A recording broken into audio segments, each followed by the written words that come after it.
Slater, bitch.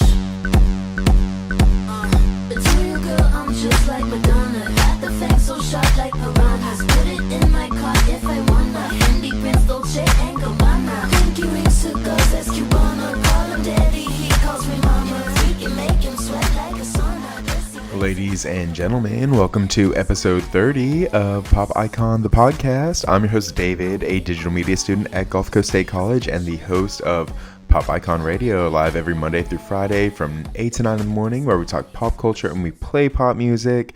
And we are really here at episode 30. That's crazy. Episode 30 is like a milestone because I don't know, many reasons. But one being that we are going on YouTube now, I guess. So yeah, I uploaded last week's episode 29 on there. And episode 30 this week will be going live on there at around 12 o'clock, I think. So be on the lookout for that. Not that you can hear that. But yeah, that's really exciting. We are at episode 30. We are starting up a YouTube and we are on there right now. We'll see how it goes. We will see how it goes. Because I hear YouTube can be like really great to grow, but also it can get a little messy on there sometimes. So we'll just see how this little experiment works out. But like I said, I'm your host, David, host of Pop Icon, the podcast, where we talk pop culture, we play pop music, and you know what? We have so much to talk about this week. We have the good, the bad, and the iconic. And let's just say there's some real fucking iconic shit going on this week. Sweeney did something pretty iconic. There's a guy who like busted out of jail doing something pretty iconic. So we'll get into it. But before that, we're going to do what we normally do, which is find out where our money and our streams are at. So what is the box office looking like this week? So we can get into the box office top 10 of the week for March 29th through the 31st. And let's jump right into it. Number 10, we have got Imaginary, 1.4 million. I've heard that like has been raked over the coals. A lot of people are hating on it, but I haven't seen it, but I want to. Number 9, we have got Crew, 1.5 million. What is that? Something, Take It, Steal It. Okay, I don't know. They look gorgeous. Number 8, Toulouse Square, 1.9 million. At number 7, we have got Late Night with the Devil, 2.2 million. I saw my friend Stacy posted about that on Instagram, said that it was pretty good. So I need to ask her about that, what she thinks. Number 6, we've got Arthur the King, 2.5 million. At number 5, we have got Immaculate, starring Sydney Sweeney. This is in the news I was going to tell you about. It's coming much later in the show. We have got 3.3 million for Immaculate. Number 4, we have got Kung Fu Panda 4, 10 million.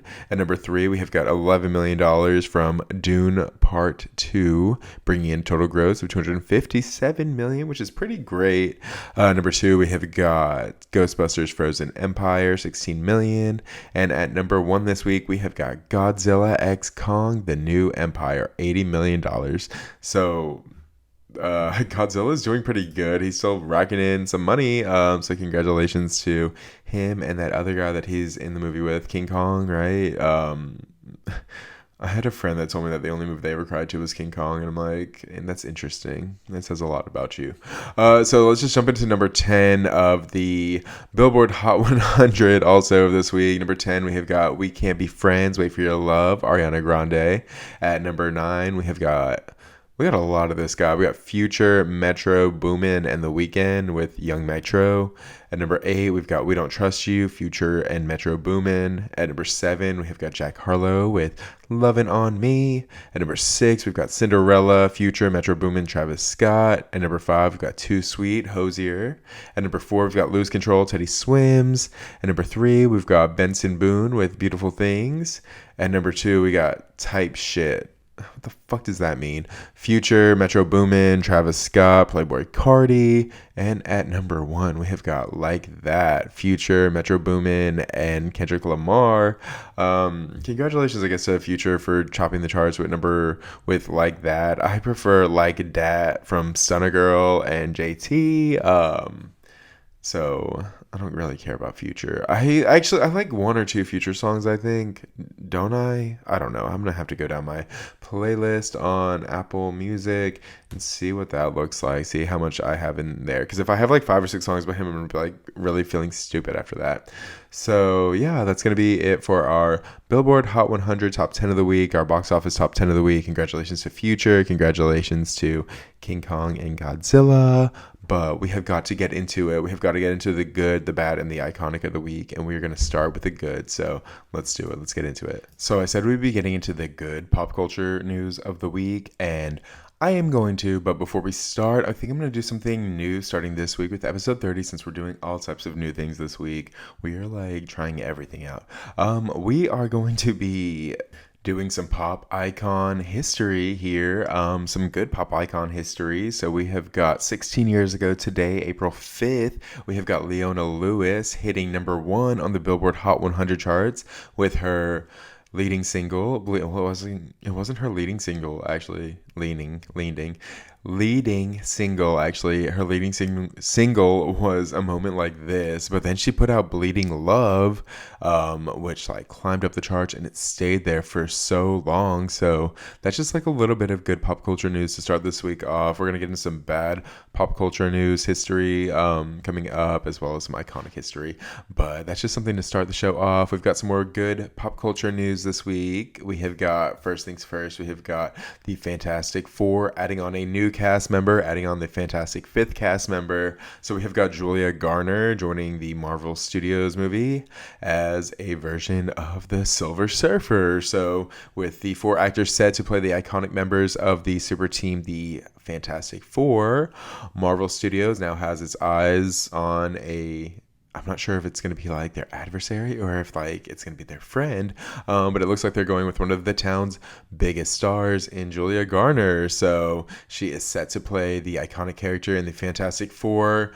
Pedro Pascal will be playing Reed Richards, aka Mr. Fantastic. Joseph Quinn, is going to be playing Johnny Storm, aka the Human Torch. Vanessa Kirby, who I looked her up. I still don't know who the fuck she is going to be Sue Storm, the Invisible Woman. Eben Moss Backrack is going to be playing Ben Grimm, aka The Thing, and I watched him on a couple episodes of The Bear, and I'm like, he's supposed to be one of those lovable characters, and I just don't love him. So I'm like, am I going to love this like lovable character that he's supposed to be playing? Who knows? So WandaVision Helmer Matt Shakeman is directing the Fantastic Four based on a script from Josh Friedman, Jeff Kaplan, Eric Pearson, and Ian Springer. I feel like those are like AI names, right? Aren't they? I don't know. Production will begin this summer, and the film is set to bow out into theaters on July 25th, 2025. While plot details from the film are unknown, people are saying it's going to be like a 60s like alternate universe like type gig, and I'm like curious to see where that's going to go. So I would love to see it. I would love to see it. And let's see. And talking about some more love to see it type news, we have got the trailer for Cuckoo. Have you guys heard of it? Cuckoo starring Hunter Schafer from Euphoria, Max's Euphoria. So Hunter Schafer learns that not all European getaways are particularly relaxing in the first trailer for the horror flick Cuckoo. I'm reading this off the HollywoodReporter.com, so like I didn't come up with that like cheesy line. I'm sorry. Let's see. We have got Cuckoo starring Hunter Schafer as Gretchen, a teen who gets more than she bargained for after accepting a job at a resort at the German Alps. So Jessica Henwick is going to be in it. Dan Stevens is going to be in it. I think they've done a couple of things. Curious to watch it. It looks pretty creepy. Apparently it's going to be Hunter Schafer versus Dan Stevens. It shows 2 fierce, compelling adversaries. It's ultimately too silly to be truly chilling. Is it gonna be like Shiva Baby, where it's like got like a creepy soundtrack, but nothing like actually creepy actually happens? I don't know. We'll see how it goes. I'm curious to see about that. Hunter Schafer is known for playing Jules on Euphoria. She was also in The Hunger Games, A Ballad of Songbirds and Snakes, as well as the upcoming Kinds of Kindness that I talked about last week from Yorgos Lanthimos. That stars Emma Stone, Jesse Plemons, Willem Dafoe. I think Dan Stevens was just in the number one movie of the week. He was in Godzilla X Kong, The New Empire.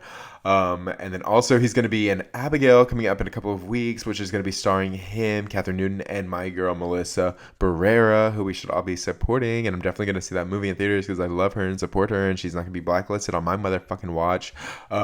So that's exciting. I really want to see Cuckoo, and I hope you guys are interested in it too. We have got some more. So basically, all of the like the good pop culture news is just like trailers or like new stuff that's like coming up, and then we have like one kind of little bit of like heartwarming news like at the end. And is it even heartwarming? I'm not sure. Kind of, maybe. So we'll see how it goes. But we have got them. We have got Them, the Scare, the official trailer being dropped for the Amazon Prime Video series that brings terror to the early 90s. So Bloody Disgusting is reporting that Prime Video will have all of the episodes of Them, the Scare on April 25th, 2024.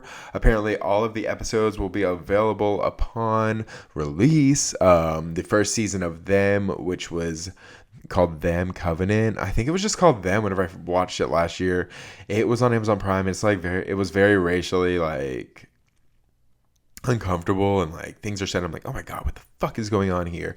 And I'm guessing that this one is going to be kind of in the same vein because it's set in the early 1990s, like 1991. I'm guessing like right before like the Rodney King like police like brutality thing that happened. The story centers on LAPD homicide detective Don Reeve, who is assigned a new case, the gruesome murder of a foster home mother that has left even the most hardened detective shaken. Navigating a tumultuous time in Los Angeles with a city on the razor's edge of chaos, Dawn is determined to stop the killer. But as she draws closer to the truth, something ominous and malevolent. I like, there's words that I like see sometimes. It's like malevolent. I'm like, I've said it before, but I'm like, I'm questioning the way that I'm saying it. So whatever. It grips her and her family. So it's going to star Deborah Arondi as Detective Don Reeve. We've got Pam Grier as Athena. And then we've got Luke James as Edmund Gaines. Iman Shumpert, who was married to Tiana Taylor for a little bit, is going to be in it. It looks interesting, so I'm definitely going to want to check that out. I saw like the first thing that like caught my eye was the teaser poster for it. It just says Them, the Scare. It's like a kitchen, and like the under the sink is like open, and somebody's like being dragged in by something. I'm like, oh my God, what is going on there? Who's dragging that woman? Or possibly man. I think it's a woman though, the way that it looks. So that's like crazy. What else have we got to talk about? We have got some really exciting news in the Legally Blonde world. You know Legally Blonde, right? So a Legally Blonde spinoff series is in the works at Amazon from Reese Witherspoon's Hello Sunshine, Josh Schwartz, and Stephanie Savage. So they did the OC, right? Yeah, of course. They did the OC. They did Gossip Girl. So Reese Witherspoon is revisiting one of the signature titles in her acting resume, taking it to a new medium. So Deadline is reporting that Witherspoon and her Hello Sunshine company are behind Legally Blonde spinoff TV series inspired by the popular film franchise in development at AGM at Amazon MGM Studios. So one offshoot, which is further along in production, is being written by Gossip Girl director, developer, executive producers Josh Schwartz and Stephanie Savage. They are producing the project, which premise is being kept under wraps. So that's kind of interesting. And apparently Hello Sunshine and Amazon are looking to further expand the TV universe with a potential second spin-off series. I'm like, whoa, there's two? So Deadline reported a year ago that Legally Blonde was among a dozen or so titles from the MGM library that were initially identified for film and or television development following Amazon acquisition of the Hollywood studio. Now I'm curious. Let's see what the other titles are. So let's jump into it. The Thomas Crown Affair, Pink Panther, The Magnificent Seven, Barbershop, Fame, Stargate. Okay, those look like kind of interesting. Apparently Creed is also on there. What else? I don't see anything that is really like catching my eye. Yeah, I was like, what is The Magnificent Seven? Apparently it's a 1960 like samurai movie. Okay, interesting. And the Pink Panther is not like that Pink Panther like cartoon. It's like the guy, like the inspector, Jacques Cousteau or whatever his name is. I don't know. Or is that the guy who's like, I'm not getting into it. Curious to see how, if that pans out for Legally Blonde. I would love to see it. I love Reese Witherspoon so much, and why wouldn't I want to watch her continue the story of Elle Woods? Like, why haven't we gotten a third Legally Blonde yet? That's like crazy to me. So yeah, that's gonna be some pop culture news, some good pop culture news of the week. All of these new like television shows like in development. I'm like, oh my god, I love this. But also we have got one final story to end things on our good pop culture news. So we have got conjoined twins, Abby and Brittany getting married, and I guess letting everybody know they're married, making their details of their marriage public. Apparently they got married November 13th, 2021. Well, they didn't get married. Abby Hansel got married to nurse and former Army veteran Josh Bowling. And there's like a little bit of like drama with it too, because like they say that apparently after that there was like a surprising detail in the like the papers that were signed. Apparently one of the other twins signed for, or one of the other sisters signed for her instead of the sister that's like conjoined to her. And they're like, oh my god, is there drama? And I'm like, I don't know if there's drama or if like maybe they thought it was just like an ethical thing. I don't know. So it's like crazy. The 34-year-old sisters who are conjoined at the neck were the first set of conjoined twins to survive infancy. They appeared on the Oprah Winfrey Show when they were 6 years old, before getting their own show in 2012 called Abby and Brittany. I think it was on like TLC or something like that. So she was not on the witness list for her sister Abby's wedding. Another sister, Morgan, apparently was. So Abby is now named Abby Bowling, while Brittany remains Brittany Hensel. I'm like, I'm not going to get into it. We all know that there are questions that, and there's curiosity there about things, and I'm like not gonna be vulgar and like get into it, but like I'm not gonna get into those questions. I have like another question. I'm like, is Brittany mad at Abby for getting married because now she like, can she get a husband too? I'm so curious about that. Do like they share? I don't know. Like, would she want like? Is that Brittany mad at Abby for getting married because now like another man won't like want to come to like the situation? I don't know. So strange.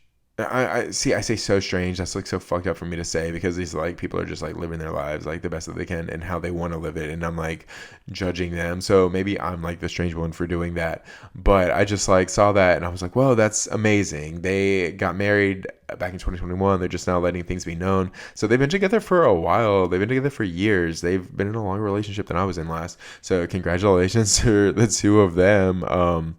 And I just, like I said, there's just like questions we had. I'm not getting into the vulgar questions, but just like other questions. Like, they work together. Like, I wonder if like one is like considered like the nice teacher and one is considered like the mean teacher. You know what I mean? Like, I don't know. Or they like both.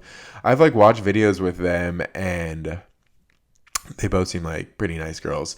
They like, I don't know what to say about it other than like, they've lived like a totally normal life and there's like nobody else like them that can like know what it's like to like live like that. So I think that they're amazing. I think they're iconic. I think they are like pop icons of the week, Abby and Brittany. I think it's also more iconic that like not only are they like conjoined twins, but they're also like reality television stars. They're like, let's get our name out there. And I'm like, nobody else can top them. So that's like amazing for Abby and Brittany. Congratulations to them on their wedding to this guy who apparently he was like an Army vet and he's like a nurse now. Like, I hope they're doing well. They're probably doing well financially. We'll see how it goes. We'll get into some bad pop culture news of the week. It's going to be some really sad stuff here. Not all sad, but some like really weird stuff too. So we talked about the good pop culture news of the week. We did like a little bit of pop culture, like pop icon history, with Leona Lewis leading the charts at number 1 with Bleeding Love back from 2008.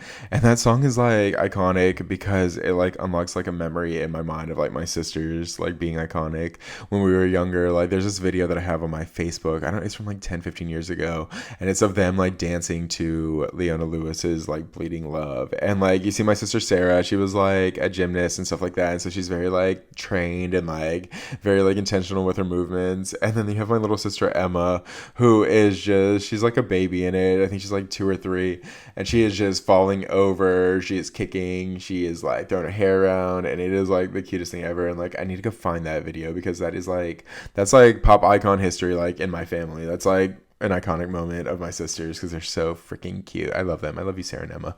But like I said, we're gonna have to get into some bad pop culture news of the week. Oh my god. So like I said, we had pop icon history last week with Leona Lewis leading the charts, but this week we have, not this week, but now we have some bad like pop icon history. So April 5th, 1994, I believe, Kurt Cobain ended up committing suicide at the age of 27. So yeah, that is fucking really sad actually to think about. Kurt Cobain was 27. He was born February 20th, 1967, and he passed away April 5th, 1994. He was the lead singer of Nirvana. He was like the grunge guy who like, I didn't even listen to Nirvana. I was like a couple of years too young at that point, but like I knew that name, and like I guess especially like in death, like made him even more iconic. He like committed suicide by like gunshot. He was with Courtney Love. There was like conspiracies about whether she did it or not. It was just like too much drama, and so like that's just like a little bit of pop icon history, bad like history. For this week, we have got some more really sad news. Actually, we've got Chance Perdomo. Is that his name? Or yeah, Chance Perdomo passing away, unfortunately. So Chance Perdomo was an American actor who was on The Chilling Adventures of Sabrina. He was on Gen V. He was on, I guess, that After series. I think, was it on Netflix? I don't remember. But yeah, he passed away at also age 27, which is really like coincidental considering we just talked about like Kurt Cobain passing away in the 27 club. So Chance Perdomo, who starred in the television series Gen V and Chilling Adventures of Sabrina, passed away as a result of a motorcycle accident at age 27. His publicist confirms, it is with heavy hearts that we share the news of Chance Perdomo's untimely passing as a result of a motorcycle accident. Authorities have advised that no other individuals were involved. His passion for arts and insatiable appetite for life was felt by all who knew him, and his warmth will carry on those who he loved dearest. We ask to please respect the family's wish for privacy as they mourn their loss of their beloved son and brother. Man, he's really, really young. The Gen V people put out a statement saying we can't quite wrap our heads around this. For those of us who knew and worked with him, Chance was always charming and smiling, an enthusiastic force of nature, an incredibly talented performer, and more than anything else, was just a very kind, lovely person. He was born October 19th, 1996. Man, that's really sad to like think about. He was on Gen V as Andre Anderson, a student who harnessed the powers to manipulate magnetism or like magnets and stuff like that. He was basically Magneto in Gen V. So that's like really sad.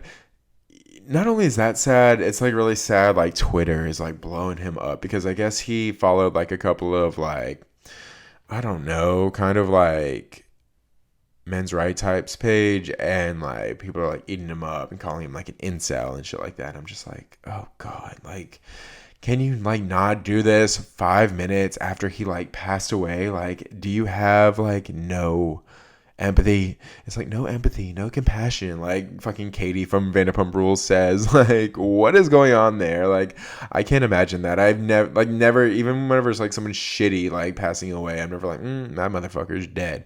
Like, these people are like, he deserves to die, and I'm like, oh my god, everybody's gonna die, nobody's gonna get past it. So like, you saying that is like, I don't know, there's something like strange about it. And that like leads me to like our next like story, I guess. So we have got Ed Piskor, who is known for writing the X-Men series Grand Design, apparently committed suicide at age 41. And it was like due to like a cancel culture type thing. Like he got canceled for like sending inappropriate messages to somebody who was like 17, 18. I read like the messages and they're just like they're weird, but I don't think they're inappropriate. I don't know. I also can't speak on that because I'm not the person. I am not like a child. I don't know. It's just like weird reading that back and finding out that that was like the reason why like everybody's saying that he like should be like canceled, and like the man killed himself. And like even after he killed himself, there's people like on Twitter who were just like, you know what, we need to think about the other victims. I'm like, no, he's like, oh, he like passed away today too. There's like a family who's like sad. Like, like, how can you only think about one side of things? Like, you don't even know what happened. It was like very early stages. It was just like one person said something and like everybody just ran with it and like pretty much canceled the man. Like he put out, this is like the really like sad part, and it like actually kind of really, it like messed with my head a little bit reading it. Like he put out a suicide note on his Facebook, and he basically said like cancel culture killed me and these people killed me, and he like laid out all the people who over the past like I guess couple of weeks, past like 2 weeks or so, have just like had like a hate campaign about him and like said like these awful things, like reached out to like his elderly like mother and father and like family and stuff like that, and was just like, I don't know, he named them. And that is like drawing a lot of like criticism in like the world of comics, because people are like, oh my god, like it's like half people are like going after these people, and then other people are like, oh my god, he like set it up so that people would go after these people. Because I mean there's always two sides of like there's always gonna be like some people are sad and some people like happy, like, but like I don't know, just the way that it was all set up, it is like really strange to me. I feel really, really bad that he passed away, that his family had to find out like the way that all of this happened. His sister wrote on Facebook, writing, "It is with the most broken heart that I share. My big brother Ed has passed away today. Please keep our family in your prayers. This is the hardest thing we've ever had to go through." So it was back on March 25th. A City Paper article repeated allegations by a Philadelphia-based cartoonist who posted on social media screenshots of text messages sent to her by Piskor in 2020 when she was 17, saying that she considered them inappropriate and tantamount to grooming. Yeah, so he was not charged with a crime. Before he put out a Facebook message saying, "The language and optics look real dumb at best, but I promise my innocence. I have no friends in this life any longer. I'm a disappointment to everyone who liked me. I'm a pariah on news organizations at my door and harassing my elderly parents. It's too much putting our address on television and the internet. How can I ever go back to my small town where everyone knows me?" I was like, like, I get it. I get that, like, there was something weird. I don't even know. Like, he just was like, he was talking to somebody in like who was like an artist who was like trying to be on the up and up, and like the girl's boyfriend was like telling her to like reach out to him and talk to him, and so like it's just like seems like very odd that like all of a sudden he was grooming. I don't know. And I also just like don't want to speak on it any further because it's like really sad. And I don't want to like drag anybody's name through the dirt after they've already passed away. So I feel like rest in peace, Ed Piskor, Jr. And hopefully, you know, people will stop, you know, doing, because now that he's passed away, people are on Twitter, all the people who were like harassing him, who were named, were like, man, I feel really bad. I'm like, yeah, you should fucking feel bad. You made a man kill himself. Nobody makes somebody kill themselves, but you like push a man to like his breaking point and he killed himself. So like you really shouldn't feel good about what you did. I mean, this should be like a teaching moment for you maybe, to like stop with like harassing people and like leave them alone, because it has nothing to do with you, because you don't know what like people are like going through. You just don't know what people are going through in their life, and they could be having like the worst time of their life and you're like adding to it. And I would never want to be somebody to do that. And like, I guess kind of in like related news, we have got like, have you heard about the woman who's like, who wants to euthanize herself at age 28 due to her crippling depression? So a physically healthy 28-year-old Dutch woman has legally decided to end her life due to her struggles with crippling depression, autism, and borderline personality disorder. So her name is Zaraya. She lives in the Netherlands, and despite being in love with her 40-year-old boyfriend and living with 2 cats, she is scheduled to be euthanized in May. Apparently she once aspired to be a psychiatrist, has been dealing with mental health struggles throughout her life, and she has decided to be euthanized after a doctor told her there's nothing more we can do for you. It's never going to get any better. She goes, I was always clear that if it doesn't get better, I can't do this anymore. So she's one of the growing number of people in the West who have decided to die rather than continue living in pain that, unlike a terminal illness, can be treated. Yikes. So she plans to be cremated after she's euthanized on the couch in her living room. No music, she said. A doctor will first give her a sedative, followed up by a drug that will stop her heart. Her boyfriend will be at her side until the end. Wow. How does that make you guys feel? I definitely feel like a little way about it. 28 years old. I mean, at 28 years old, I hadn't even like figured out like what I really wanted to do. I was doing something that like I was kind of like struggling, like figuring things out. So it wasn't until I was like already turning like 29, 30 that I was like, okay, this is like what I've like set myself up for, and this is what I need to do. So like, is she even giving herself time? I don't know. I also like, in relation to like the story we talked about before, like I don't want to like add to her grief, but I'm also like questioning like what's going on. Apparently she goes, I will take place on my couch. She will ask me if I'm sure before she starts with the procedure and wish me luck. She goes, or in my case, a nice nap, because I hate if people say safe journey. I'm not going anywhere. There will not be a funeral. Tara Beck, who does not have much family, said her boyfriend will scatter her ashes in a nice spot in the woods that they have picked out. She goes, I'm a little afraid of dying because it's the ultimate unknown. We really don't know what's next. Or is there nothing? That's the scary part.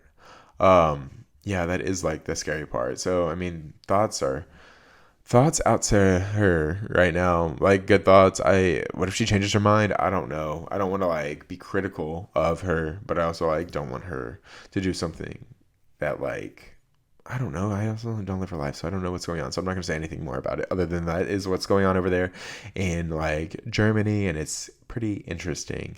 So what else have we got going on this week to talk about? We got some maybe Katy Perry news. Have you guys heard that there was like apparently like a Katy Perry takedown?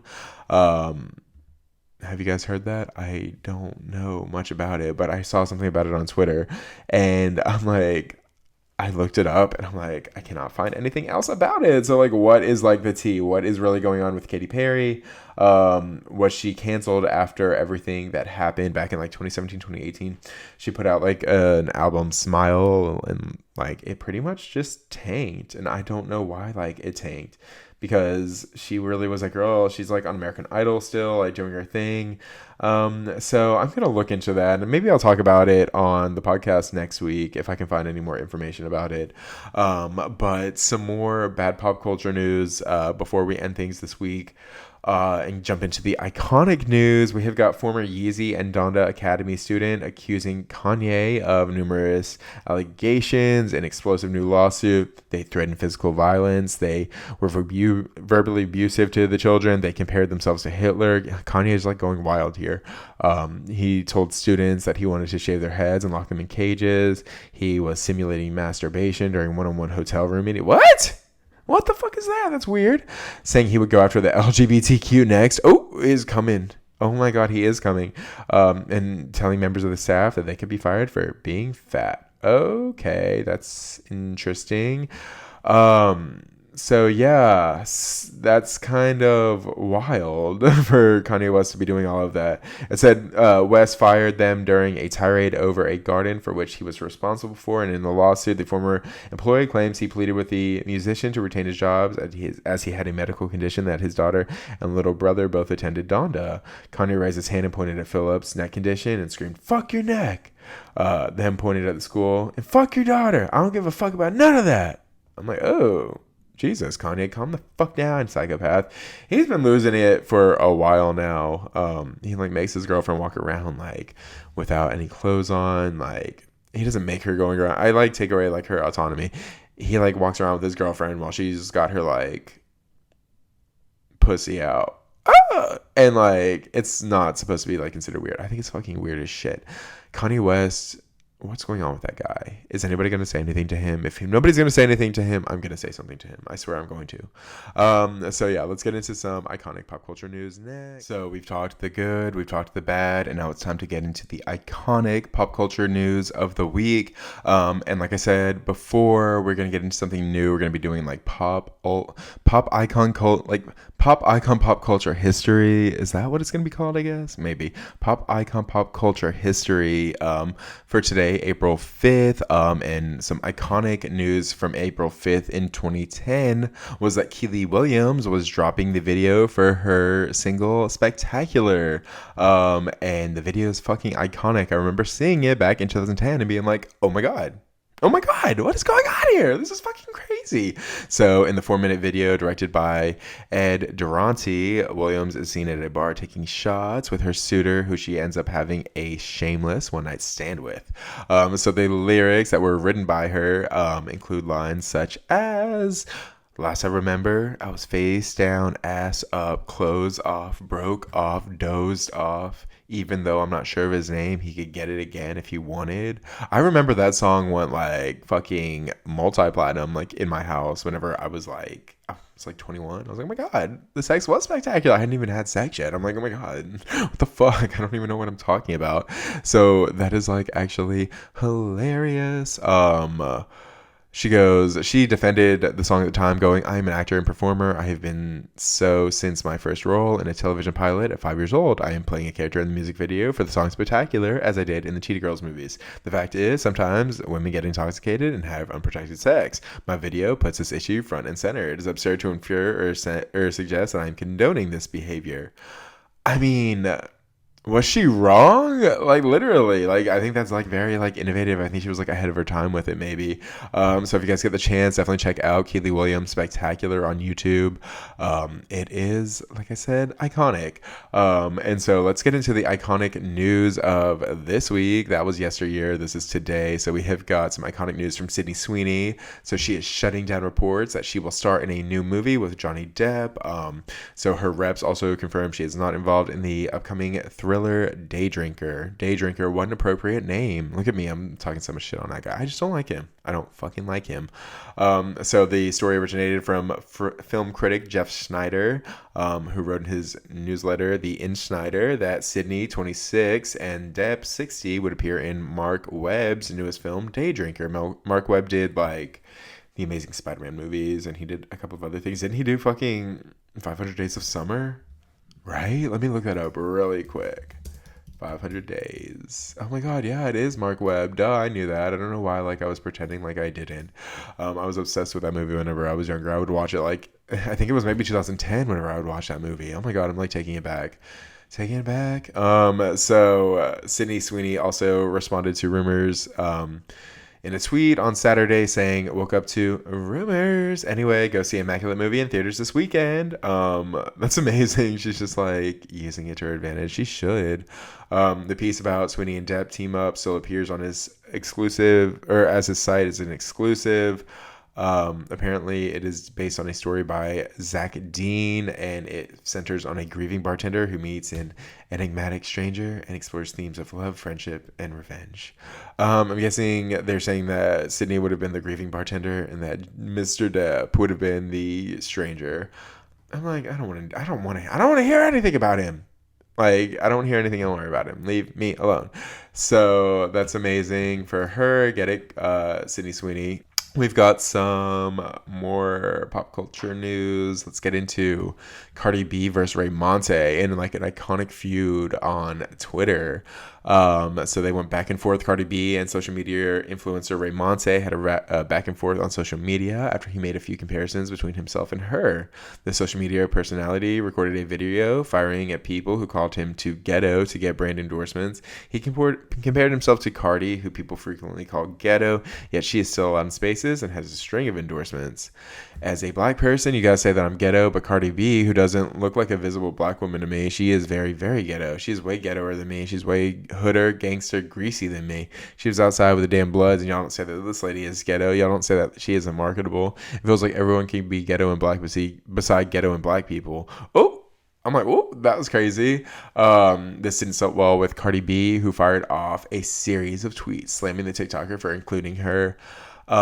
She goes, why is it that y'all got to use me to make y'all's comparisons? Because y'all only see the glory, but now when I get dragged 24/7, leave me the fuck alone and out of y'all bullshit. Yeah, it's wild. Raymonte began replying, claiming he meant no disrespect. However, he pointed out that she has been afforded opportunities that other black people who are perceived as ghetto do not. She slammed that, stating she has overcame quite a bit to achieve her massive success despite being labeled. Man, they go back and forth. He's like, girl, why are you getting so mad at the comparison? I'm saying you were successful and reached heights that visibly black people, ghetto people have a harder time reaching. That just like you said, and you don't deserve success or how you act is bad. She goes, that's not what you said. You said nobody called me ghetto and how you move in the goalpost. You know why I'm here I'm at? Because I took all those no's and recognized that when I had to change. I had to change the way I walk, the way I act, and the way I respond. He hits back. You saying I'm over other women when me and you had our talk months ago. And you said, why don't I call Ice Spice a Mexican? You bring up other people, not me. I'm not bringing other women into this. What is she talking about? I saw Ice Spice was like, I'm Dominican. I'm like, yeah, you both are Dominican. That's what happened also. I think that there was like fight, then there was like beef because like, she's like, I'm Dominican. And he was like, apparently he called her Mexican. I don't know. She said that, I don't know. Apparently they try to like make up. She goes, here's my advice to you, Raymonte. It takes time. Right now I get brand deals for over $5 million for a campaign. I got social media famous in 2014. My first deal from Fashion Nova was in 2016 and a $200 a post. That is like crazy. That's like not a lot of money for a post, and to making $5 million now, that is like iconic. So like congratulations to Cardi B for that. That's iconic to make that much money after not making a lot of money. So I guess like speaking of like going from not making a lot of money to making a lot of money, we can talk about some iconic Rebel Wilson news. So we have got Rebel Wilson saying her agency liked her fat after seeing her paycheck jump from $3,500 for Bridesmaids to $10 million. What are you talking about? $10 million. So apparently Rebel Wilson revealed exactly how much she was paid for Pitch Perfect 3 after just getting $3,500 for her breakthrough role in Bridesmaids. She went on to make $10 million from Pitch Perfect 3. That's amazing. Rebel Wilson was 30 when she started in the hit comedy Bridesmaids, she portrayed Bryn, the roommate of Annie, who was like kind of like the breakout star in the film, one of the breakout stars. Of course, her role in Bridesmaids opened the door for her into bigger comedy roles, with the actor most becoming well known for her role as Fat Amy in the Pitch Perfect franchise. I'm like, that's crazy they called her Fat Amy. Now reflecting in her newest memoir that I've been talking about the past like 2 weeks, she's like letting everything out. She's like putting this all out there. Nobody's calling her annoying like they said that Jada Pinkett Smith was annoying. Just thinking about that. She has revealed that the stark difference between she was paid for Bridesmaids and Pitch Perfect. She said that she was the female Jonah Hill. She said that she was paid $3,500 for that. She writes that this didn't matter to her because she could join the SAG union after that and keep making movies in the U.S. She recalls booking 6 movie roles within weeks of Bridesmaids' premiere, one of them being Pitch Perfect. She goes, boy, did that movie pay dividends. So it's reported that she was paid $65,000 for her role in the first Pitch Perfect film. By the time the third had rolled around, the franchise had catapulted into global superstardom. So it had Anna Kendrick in it, had Brittany Snow, Anna Camp, and it really was like for that 10 years, it was just like wild how everything was like wrapped around Pitch Perfect. All the songs were like out there. So yeah, she was paid $10 million after that. Like now she's like a lesbian. She's got like a wife. She goes to receive an an 8-figure offer for a woman is huge. Sometimes women don't like to talk about that, whereas I don't think the guys have any issues saying they get $20 million a movie. So congratulations to her. So she was 30 when she was in Bridesmaids. Okay, there's like controversy over her age. Like she won't reveal her age. So she was 30 in Bridesmaids, which came out in 2011, right? That was 13 years ago. So she's like 43, 44 now. Congratulations to her. I would love to have been made fucking $10 million by the time I'm like 38 like she was. So get it, girl. There's so much more to talk about. She also has some news with like Adele. Like she goes, Adele hated her because of the Fat Amy comparison, saying that people would confuse us. In her upcoming memoir, Rebel Wilson reflects on public image over the years, including her negative experiences with stars, including Adele, saying the Easy on Me vocalist hates her, saying some actresses would get offended if I called them plus size in this book, so I have to be careful what I say. This is why I think Adele hates me. There was a moment when she was bigger and some people would confuse us for one another. I'm assuming because, to be fair, I've never asked her. She claims that Adele would quickly turn away from her at events, as if my fatness might rub off on her if I were near her for a mere 30 seconds. She didn't like being compared to Fat Amy. Oh, Adele didn't say anything. Back to that. Do you think that Rebel Wilson had Adele shook every time she saw her and was like, oh, there's that fucking bitch Rebel Wilson, that bitch that everybody thinks is me? I'm like, I don't think... I'm like trying to like think about like myself in like a situation like that. Has there ever been a situation where there's like somebody who like looks like me and like I would get mad? I don't think so. If somebody like was like mad about comparisons about looking like me, like that would piss me off. My brother gets mad. He's like, all the time people are like, oh, you look like your brother, and he's like, no, I don't. I'm like, yes, you do. We're literally related. They're as closely related as you can be. So yeah, that's like funny. That's like some really crazy like pop culture news. And to end things this week, I think we're also going to get into some more crazy pop culture news, like the craziest pop culture news of all. So we have a former University of Iowa hospital employee using a fake identity for more than 35 years. So what he did is like not iconic, but like this man who came back to take his identity is like the iconic one. So a former University of Iowa hospital employee pleaded guilty Monday to a federal charge that he was living under another man's identity since 1988, causing the other man to be falsely imprisoned for identity theft and sent to a mental hospital. He's in hospital. That's crazy. So Matthew David Kierans, 58, was convicted of a bunch of things.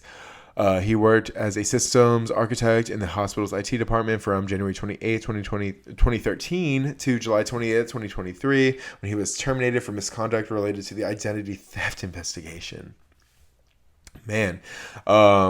So he began working under the name William Donald Woods, an alias he had been using since 1988 while he worked. Well, apparently he got the name whenever he worked with the real William Woods at a hot dog cart in Albuquerque, New Mexico.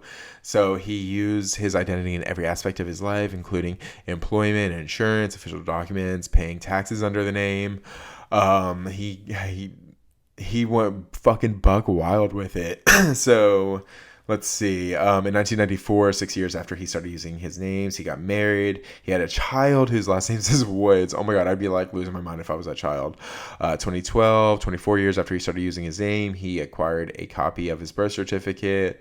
In 2013, he had moved to Wisconsin in the East. He started his job. He's made more than $700,000 at his job.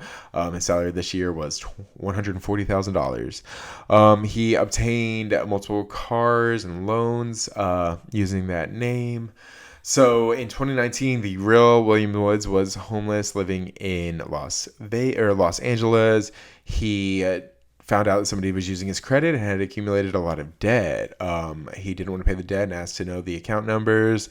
He gave the employee his social security card and authentic ID card, which matched all of the information that the bank had on file. Apparently they had to call Kieran's, whose phone number was connected, because he couldn't answer any of the security questions, saying that nobody in California should have his account information. The police were called. They spoke with both of them. The driver's license had a different name. It had William David Woods on it, which is Kieran's real middle name, rather than William Donald Woods. Apparently when questioned, he told them that he used David sometimes. I'm like, okay, that's like kind of weird. So he got arrested for that. He was sent to a mental hospital in California where he received psychotropic medication and other mental health treatments. In 2021, he pleaded no contest to identity theft charges, accepting the conviction but not admitting the guilt. He was sentenced to 2 years imprisonment. He had to pay fines to get out. He had to stop using the name William Woods, and he said, I'm not going to. So he did not stop. He continued trying to regain his identity. He found out where he worked at, the other guy worked at, and I guess like reached out. And I guess one of the detectives of the University of Iowa, police detective Ian Mallory, opened an investigation into the case. He found the biological father listed on Wood's birth certificate and tested the man's DNA against Wood's DNA. The test proved that Woods was the man's son. He interviewed Kieran's. He asked his father he asked Kieran's what his father's name was, and Kieran's accidentally gave the name of his own adopted father. Mallory then confronted Kieran's with the DNA evidence, and Kieran's responded by saying, "My life is over and everything is gone." He then confessed to the prolonged identity theft. He was taken into custody on July 18, 2023, and charged with false birth certificate and providing false information and identification. He pleaded guilty on August 14th. He was sentenced to 20 days in jail on August 29th. A complaint was filed, and he was indicted on December 12th. He pleaded guilty this past Monday to one charge of each of the different counts, which go from false statements, aggravated identity theft, including others. So we'll see what happens with that. I'll keep you guys posted, but that's like fucking crazy, isn't it? Like, can you imagine just stealing somebody's identity? Somebody that you worked with at a hot dog cart. That's like fucking the crazy part to me. I'm like, why did you pick that man of all people? But you know who's the, like what I said, like that, the one who stole the identity isn't the icon. The icon is like the one who had to go through like the mental hospital. He had to like fight his way out. He was like Hunter, like Schaefer and Cuckoo, like fighting his way out of the mental hospital. So I'm just like, I'm very curious, like, there needs to be a movie made about that. Maybe I need to write a movie about it. We'll see how it goes. So that's going to be our show this week, guys. Thank you guys so much for tuning in. If you guys already don't, be sure to check out Pop Icon Radio every Monday through Friday from 8 to 9 in the morning on the alternationradio.com or 90.7 WKGC HD3, the Alternation Radio. And like I said at the beginning of the show, we have started the YouTube up, and it's hopefully going to be posted on there here soon. So I'm really curious to see how that goes. But once again, thank you guys so much for tuning in. If you guys already don't, be sure to check out the Instagram also at Pop Icon Radio. Trying to grow my following on there. It'd be really amazing if you followed me, and I would really appreciate it. But until next week, I guess we'll see you then. Bye.